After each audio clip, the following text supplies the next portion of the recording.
Economics Information-Carrying Particle. So far as we can tell, the beginning of wisdom on money starts with the acceptance of certain limits to human intellect. The mind does not operate with confidence in respect to dynamic phenomena, and our reasoning inclines us to think in terms of equilibria and linear processes. Economic science, for example, is founded on equilibrium, and, as discussed in our video on that topic, this habit ill serves our subject matter, especially in that it withdraws the operational identity of money from our theoretical purview. In a true equilibrium, financial transactions would serve no purpose. Why would we need to exchange money unless it were to account for changes in the rates of physical flow in physical commodities? In a world where physical transactions are unchanging, there would be no need at all to account for them. We would simply be doing today what we did yesterday, and consuming today what we did yesterday. If the same physical flows are always occurring at the same prices, then the same amounts of money are always changing hands, in which case money, having become operationally redundant, would fall out of use. Our video on economic non-computability analogizes the macroeconomy to the eusocial insects superorganisms. Here it was noted that insect societies have had their efficient equilibrium programmed into the very chemistry since time immemorial. Having, therefore, no need for any unit of account, bugs have never bothered with money. Economics' favored notions about money, while meaningful, do not adequately describe the pheromone of our primate superorganisms. 1. While money manifestly functions as a medium of exchange, this is mere observation without any kind of incisive identification. It is devoid of operational import until some specification is made of what money might be exchanged for, which then begs knowledge of prices that remain unknown, absent a theory of economics exhibiting money's operative significance. 2. When speaking of a currency's value, hardly a rarity in economics, we tacitly express our awareness that money and value vary separately and cannot, therefore, be of one substance. 3. Where money is accepted as a mere unit of account, one finds assertions that money arose as a convenient, neutral way to ease the cumbersome processes of pure barter in the spot transactions of antique cultures. But barter, like straight lines and steady states, is only another creature of the economist's imagination. Its persistence has no sustained counterpart in the archaeological record, where it appears only briefly, during the eclipse of high civilizations and the occasional, tentative interactions of otherwise hostile primitives. Adam Smith had to confect historical apparitions of barter in order to account for the inception of money in the absence of governance. Our search for a more operative definition of the economy's information-carrying particle would logically begin with a specification of the information to be conveyed. Nietzsche's apprehension of the economy as a web of obligations will be our starting point. The feeling of guilt of personal obligation has, as we saw, its origin in the oldest and most primitive personal relationship there is, in the relationship between seller and buyer, creditor and debtor. We have found no civilization still at such a low level that something of this relationship is not already perceptible. To set prices, to measure values, to think up equivalencies, to exchange things, that preoccupied man's very first thinking to such a degree that in a certain sense it's what thinking itself is. Perhaps our word man, manus, continues to express directly something of this feeling of the self. The human being describes himself as a being which assesses values, which values and measures, as the inherently calculating animal. Selling and buying, together with their psychological attributes, are even older than the beginnings of any form of social organizations and groupings.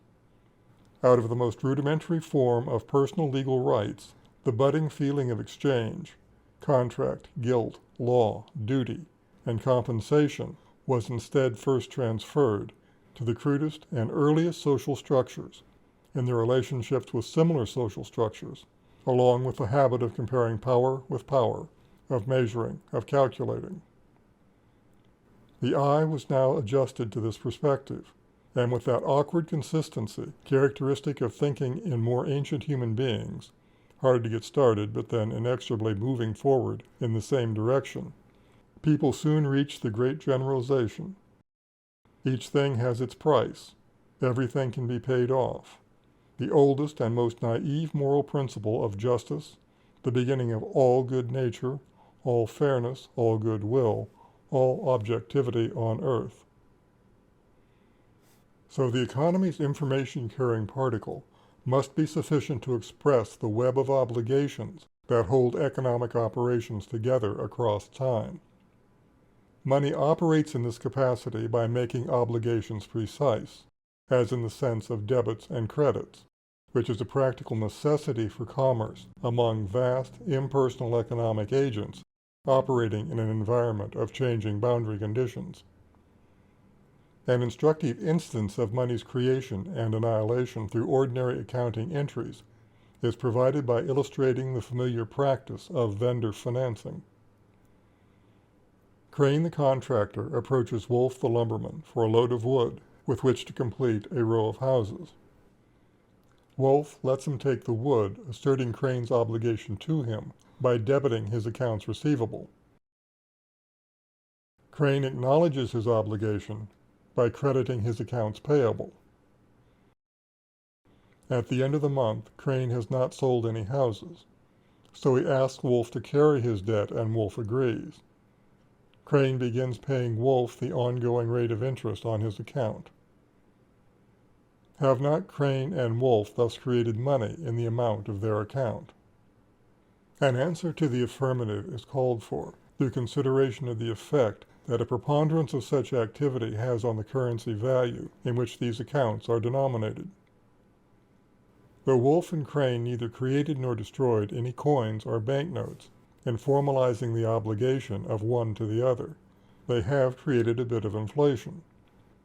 Crane has taken some quantity of a useful asset off the market, thereby subtracting from the denominator of the overall general price calculation. And Crane's obligation to Wolf also adds to the general price calculation's numerator by creating a working financial asset, namely Wolf's right to sell Crane's interest-bearing obligation to someone else. It is now 6 months later, and Crane has completed a house, placed this new asset on the market, and sold it. He chooses to pay his debt to Wolf rather than continue paying him interest. Reversing the logic that brought us here, must we not now say that Wolf and Crane have annihilated money in the process of squaring their accounts? Again, permit us to emphasize that no coins or banknotes were destroyed by Crane's voluntary business decision to terminate his connection with Wolf. When Wolf and Crane agreed to hypothesize creation of future value, they sought to profit by advancing the economic state to a higher optimum. The potential they foresaw was realized when the houses under construction found buyers. They had used money to discover this state by transiting the economy to it, and the money they used to complete this effect vanished when Crane's financial obligation to Wolf was fulfilled. Offsetting bookkeeping entries must of course be quantified in terms of one and the same unit of account, which is most generally called money. And therein lies the rub. What shall be the monetary unit in which merchants do their bookkeeping and write their contracts? The only conceivable answer would be the same unit as the coin of the realm, perhaps even a realm that passed into history long ago. Physical coins operate as portable journal entries, accounting for their possessor's enforceable right to take goods equal to the coin's value from the overall economy's goods on offer, thereby squaring accounts between the economy in general and the individual who surrendered his coin. Irrespective of the form money might take, it materializes in the origination of an obligation that is formally or informally expressed as debt, and money dematerializes in the fulfillment of obligations, which is expressed in the redemption of debt. As consequence, the quantity of money will vary according to the amount of credit or trust that people, merchants, and governments are willing to extend to one another. Physical coins hold place in our thinking about money because they are tangible. Many coins survived in the archaeological record long after the abstract obligations they represented had been forgotten. Virtual representations of obligation are highly perishable, but the obligations represented are no less real than those expressed by coins. There is nothing new about virtual money. Actually, this was the original form of money. Credit systems, tabs, even expense accounts all existed long before cash. These things are as old as civilization itself. True, we find that history tends to move back and forth between periods dominated by bullion, where it's assumed that gold and silver are money, and periods where money is assumed to be an abstraction, a virtual unit of account. But historically, credit money comes first, and what we are witnessing today is a return of assumptions that would have been considered obvious common sense in, say, the Middle Ages, or even ancient Mesopotamia.